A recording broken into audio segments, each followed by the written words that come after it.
wadahadal lagu soo deynayo wadaadka Sheekh Mukhtaar Cali Robow ayaa lagu soo gabagabay magaalada Nairobi ee caasimadda dalka Kenya. Maxamed Cali Maxamed ayaa warkan faahfaahinaya. magaalada Nairobi ee xarunta dalka Kenya ayaa la sheegay inuu ku soo dhamaaday shir looga hadlayo sidii loo sii deyn lahaa wadaadka Mukhtaar Robow Cali Abu Mansuur oo dhowr bilood u xiran dawladda federaalka ah ee Soomaaliya. shirkan ayaa waxaa ka qayb galay dhinacyo kala duwan oo intooda badan deegaan doorashadoodu ay tahay maamulka Koonfur Galbeed Soomaaliya. waxaana dadkii ka qayb galay kamid ah madaxweynaha Koonfur Galbeed Cabdilcaziz Xasan Maxamed Laftagareen, wasiirkii hore ee maaliyadda Maxamed Aadan Fargeeti, wasiiro kale oo hore kuwaasi oo ka tirsanaa dawladda federaalka ee Soomaaliya, xubno ka socda IGAD, xildhibaano ka tirsan golaha shacabka iyo ra'iisul wasaaraha Soomaaliya Xasan Cali Kheyre oo telefoonka uga qayb galay. waxaana la sheegay in lagu heshiiyay in la sii daayo wadaadka Mukhtaar Robow Cali Abu Mansuur. Malaaq Cabdi Maxamed Isxaaq oo ka tirsan waxgaradka deegaanada Koonfur Galbeed Soomaaliya sidoo kalena ay qaraabo dhow yihiin Mukhtaar Robow Cali Abu Mansuur ayaa idaacadda kulmiye u sheegay in wadahadalku ku soo dhamaaday Nairobi isla markaana lagu soo wargeliyay in sida ugu dhaqsiyaha badan lagu sii deyn doono wadaadka Mukhtaar Robow Cali Abu Mansuur. ayuga Nairobi ka waday waxa la jiray saad magaaliq ah muuqdo nimanka la socday gacansa daada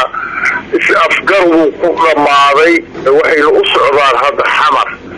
qolay waxay ahaayeen isbedel doonka Sheekh Mukhtaar u tanaasulay bay ahaayeen ragaasa hoosha wado gudoomiyaha golaha oo baydhabo wax ka wadayo soo hadda gudaha waxa la gruupka Sheekh Mukhtaar baan waysadayada asna daraadu xamar soo aaday xamar ku jooga wax kale to hogaadi weydiisan waan ku sheegay wax من بلو من دماغ وقعنتان قوايا وانوغا مدحويلها iyo rega isbedel doonka iyo nimanka qaan sadahada waxay imaanayaan magaalada Muqdisho sida markaas kadib Muqdisho markay ka soo tagaan ay baylow imaanayaan waxa hadda meesha dhaxal joogto warqad la kala qoranay warqadii biriban idin soo sheegaynay ugu dhahan warqad markaan kala qorano ayaan soo shaacineynaa markaas kadib aan soo dhoofayna mar Muqdisho imaanayna hadda dhinaca warqada oo soo deysmada sheekh waxa lagu heshiiyay hadda kama hordhici karo waxaan ka hordhici kara ma warqad lagu heshiiskii lagu gaaray shirka waa warqad waxay ku saabsan tahay wax allaah wixii lagu heshiiyay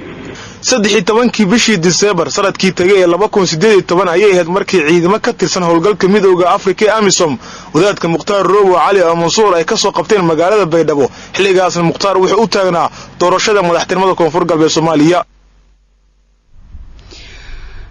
wadahadal lagu soo deynayo wadaadka Sheekh Mukhtaar Cali Robow ayaa lagu soo gabagabay magaalada Nairobi ee caasimadda dalka Kenya. Maxamed Cali Maxamed ayaa warkan faahfaahinaya.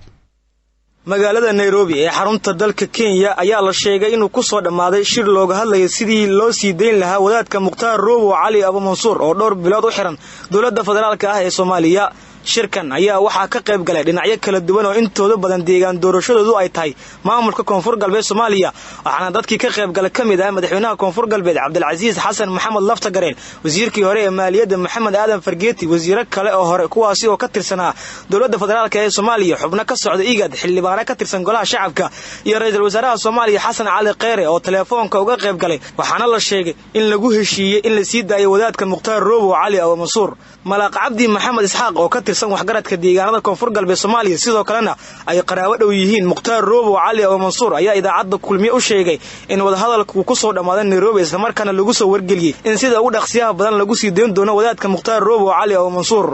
ayuga Nairobi ka waday waxa la jiray saad magaaliq ah muuqdo nimanka la socday gacansa daada si afgar uu ku dhamaaday waxay u socdaan hadda xamar qolay waxay ahaayeen isbedel doonka Sheekh Mukhtaar u tanaasulay bay ahaayeen ragaasa hoosha wado gudoomiyaha golaha oo baydhabo wax ka wadayso hadda guud ahaan waxaan lahaa gruubka Sheekh Mukhtaar baan waysadayada asna daraado xamar soo aaday xamar kula jooga waxa kale oo hogaadi weydiisan waan ku sheegay waxa من بلو من دماد وقعنت أنكو هيا وانوغا مدحوينها iyo rega isbedel doonka iyo nimanka to gacan sadahada waxay imaanayaan magaalada Muqdisho sida markaas kadib Muqdisho markay ka soo tagaan ay baylow imaanayaan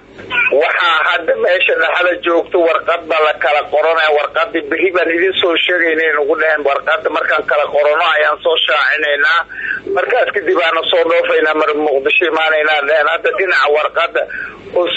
soo deysmada sheekh waxa lagu heshiiyay hadda kama hordhici karo waxaan ka hordhici kara ma warqada lagu heshiis waa heshiiskii lagu gaaray shirka waa warqad waxay ku saabsan tahay wax allaah wixii lagu heshiiyay 13 bishii December sanadkii tagay ee 2018 ayay ahayd markii ciidamo ka tirsan howlgalka midowga Afrika ee AMISOM wadaadka Mukhtaar Roobo Cali Mansuur ay ka soo qabteen magaalada Baydhabo xilligaasna Mukhtaar wuxuu u taagnaa doorashada madaxtinimada Koonfur Galbeed Soomaaliya